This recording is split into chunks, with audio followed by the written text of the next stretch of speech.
It's a pleasure having you join us on the news on NTA International at this time. Omino Dennis, my name. The headlines.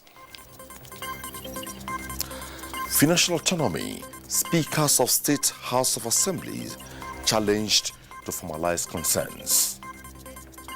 Senate passes 2019 financial bill. Fiscal transparency, accountability and sustainability in Nigeria. State governors bending backwards for smooth implementation of World Bank program.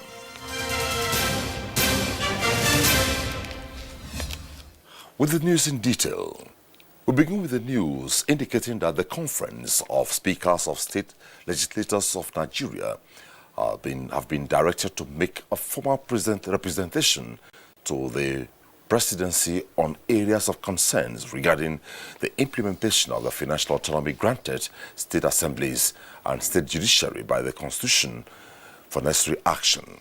President Muhammadu Buhari who gave the directive while granting audience to the chairman and members of the conference maintains that equity and fairness must prevail in governance. State House correspondent Adamu Sambo reports. With love and strength and faith. Members of the Conference of Speakers of State Legislatures of Nigeria were led to the State House by their chairman, Mudashiru Obasa of the Lagos State Assembly. Their mission to show appreciation to the President for assenting to the Fourth Alteration Act of the 1999 Constitution as amended, which granted financial autonomy to both the state parliaments and judiciary. That singular act, according to them, was a clear demonstration of President Buhari's strong passion for an independent legislature as an essential ingredient for good governance in the country. Mr. Obasa, however, alerted the President that the objectives of the constitutional provision are yet to be fully achieved and called for his intervention. We therefore humbly call on Mr. President to issue an executive order mandating the Accountant General of the Federation to deduct allocation for the state legislature and state judiciary from source during Federation Account Allocation Committee meeting of any state of the Federation that fails to release the budget of the state legislature and judiciary to them in line with the financial autonomy guaranteed by provision of Section 1213 of 1999 Constitution. The state lawmakers used the opportunity to, amongst others, commend the President for his doggedness and determination towards stamping out corruption and all kinds of criminal behaviors in the country. President Muhammadu Buhari appreciated the engagement with the leadership of the state assemblies, saying he is now better informed, especially on issues relating to the implementation of the autonomy granted them and the judiciary. I try to be as loyal as humanly possible to the Constitution. Please make a formal written submission to my office to ensure it receives the most appropriate attention. I also want to assure you that we remain committed to ensuring that equity and fairness prevails in governance. The President promised to periodically consult the Conference of State Assembly Speakers towards enhancing democracy, strengthening its institutions, and positively impacting government interventions across Nigeria. As you are aware, the focus of this government is to ensure collective prosperity for our citizens through the provision of jobs and security and economic opportunity while eliminating corruption in public service. Already, President Buhari said his administration has started restoring the nation's critical infrastructure to levels that the nation desires, while allocating significant resources to key social services sectors, especially in health, education, as well as empowerment programs. From the State House, Adamu Sambo, NTA News. Still on constitutional matters, this time on finance.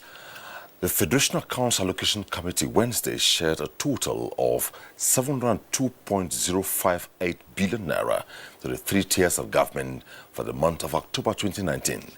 Benny Adams has details. The 702.058 billion naira comprised of revenue from value-added tax, exchange gain, and solid minerals revenue. This figure is higher than what was recorded in the previous month, which was 693 billion 529 million, and the difference is 8 billion 530 million.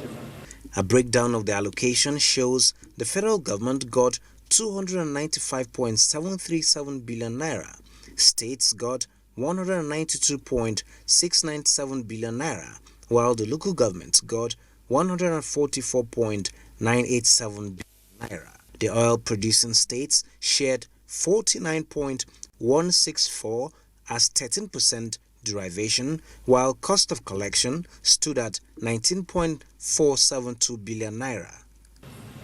The balance in the excess crude account as at 19th November 2019 is $324.036 million.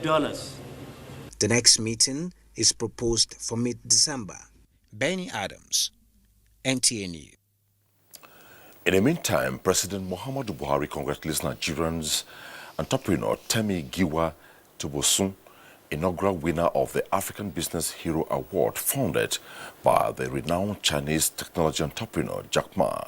The award, accompanied by a cash prize of $250,000, is only the latest in a series of inspiring wins by Giwa Tobosun in recent years. A statement by the Special Advisor to the President on Media and Publicity, Femi Adesina, says the President acknowledges the huge impact Life Bank has made in a relatively short time. President Buhari reiterates the commitment of his administration to creating the right environment for business and innovation to thrive in the country. President Buhari urges Nigerian youths to emulate Giwa Tobosun's can-do spirit and problem-solving approach, as well as her firm belief in the potential of our fatherland. Also, the federal government has started implementing enhanced strategies geared towards setting aside the entire P&ID liability and possibility of nullification of the contract. Attorney General of the Federation and Minister of Justice, Abubakar Malami, made this known as he sheds light on the development relating to the case. A statement signed by the Special Assistant on Media and Publicity Office of the Attorney General of the Federation and Minister of Justice, Dr. Omar Jibrilu Gwando, the minister said under the new strategy, new lawyers were replaced, but more lawyers with specialized skills are locally and internationally engaged to support the existing capacity and initiate fresh suits with a view to achieve the desired results. It further states that the Nigerian government will not sell out the interests of the country and the Nigerian people in order to satisfy some elements who are consciously out to extort the Nigerian people for their selfish aggrandizement. From the legislature, the Nigerian Senate, the Nigerian Governors Forum is working out modalities for the smooth and accelerated implementation of World Bank State Fiscal Transparency, Accountability and Sustainability Program. Abubakar Usman Akwanga reports that this was one of the decisions taken at the 7th meeting of the Nigerian Governors Forum. In quick successions, the Governors Forum is meeting to decide on issues concerning their state and the country in general. This time around, the World Bank standards in the management of resources and sustaining effective fiscal planning regime tops discussion. Following a presentation from the Office of the Auditor General of the Federation on SIFTA's annual performance appraisal mission to states, members committed to working with independent verification agents, IVAs, to ensure that the APA process does not experience any delays. The Aliko Dangote and Bill Melinda Gates Foundation on Human Capital Development were on hand to update the governors on basic health. Governor Aminu Waziri Tambuwal, who presided over the meeting, says the forum is committed to increasing access to productivity and wealth creation, just as they are developing effective frameworks in collaboration with World Bank and UNICEF to promote adolescent girls' initiatives for learning and empowerment. governors promised to hold a dedicated session to reach a consensus on what matters most for states and a common agenda to improve the well-being of all Nigerians. Federal government's policies and reforms on improving the living standard of the citizenry also received endorsement of the forum in Abuja. Abubakar Usman Akwanga, NTA News. From the legislature, the Senate has passed the Finance Bill 2019 transmitted by President Muhammadu Buhari. The executive bill, with 5 strategic objectives, seeks to increase revenue generation through tax reforms to fund federal government's revenue projections of 8.155 trillion naira in the 2020 appropriation bill, block leakages arising from inefficient and ineffective tax incentives, and expand tax exemption items. The proposed law also seeks to increase VAT from 5 to 7.5%, amend the insurance taxation rules aimed at creating a level playing field for insurance companies, extend stamp duties to electronic receipts, introduce tax rules to capture digital economy and service rendered offshore. The Senate Committee on Finance, which scrutinized the executive bill, recommended that all annual budgets be accompanied by a similar bill. Still from the legislature, the House of Representatives is to launch an investigation into privatized government companies which have been deemed non-performing. House members, in supporting a matter of urgent public importance moved by OC Prestige, noted the abysmal performance over the years of some privatized government companies, thus casting doubts on the implementation of the privatization policy of government, particularly in the power sector. Lawmakers said the federal government owns 40% equity shares in some of the entities. Also to be investigated by the House, as resolved, is a contract said to have been awarded in 2017, by the Minister of Transportation through NIMASA, worth more than $195 million for the supply of security surveillance equipment at ports. The House urged NIMASA to halt all payments on the said contracts. The need for another satellite to complement what is required to drive the national digital economy has been brought to the attention of the House Committee on ICT. The Managing Director of the Nigerian Communications Satellite NICOMSAT, Dr. Abimbola Alale, made the request when the committee members visited the agency for oversight duties. Joseph Johnson reports that the legislators promised to formulate a policy framework that will address the challenges faced by the agency. Improved revenue generation for Nigeria and the creation of many digital jobs were reasons the Minister of Communications, Issa Pantami, advanced for the change of name to Ministry of Communications and Digital Economy. What that implies is the ministry is magnifying its attention on ICT, considering the sector's contributions to the GDP, and satellite is a key component. But the appraisal by members of House Committee on ICT after inspecting the facility at the Nigerian Communications Satellite Limited signal displeasure. With what I've seen here and the kind of negligence from the board side, I felt disappointed because this is a dilapidating structure here where Nigeria, if it is properly put in place, we can generate trillions of naira and do away with the oil. We need the intervention of this committee and the support of the government to revive and reposition this company. If the right policy framework is eventually formulated as proposed by the committee, many here are optimistic that NICOMSAT will not only take Nigeria to space, but will also increase Nigeria's pace in becoming at par with developed countries in space world. Joseph Johnson, NTA News. You're watching the news on NTA International, reaching you from Abuja. We'll take a short break and be right back. Don't go away.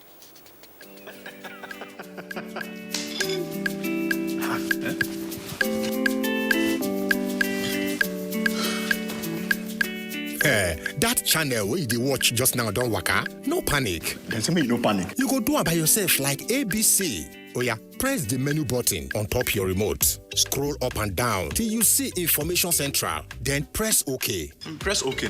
Check the signal strength and quality. If the signal strength and quality pass 70, make you press the exit button, go back. Go advanced options, then choose installation, then go to reset and press OK. Yeah, press OK. Wow, now you sef fit catch all those channels wey be one miss road by yourself. Yes, make your group for no loss. You see as I do am, abi? And I see as I do am. Go TV, live it, love it. And I see as we do am. NTA International News. Africa as it is. Thanks for joining us, for staying tuned. We begin this segment with reports from on security. The Air Task Force of Operation Lafia Dole has neutralized some Islamic states of West Africa province leaders and destroyed their meeting venue at Jubilalam in the northern part of Borno State. A statement by the NAF Director of Public Relations and Information, Air Commodore Ibukunle Daramola.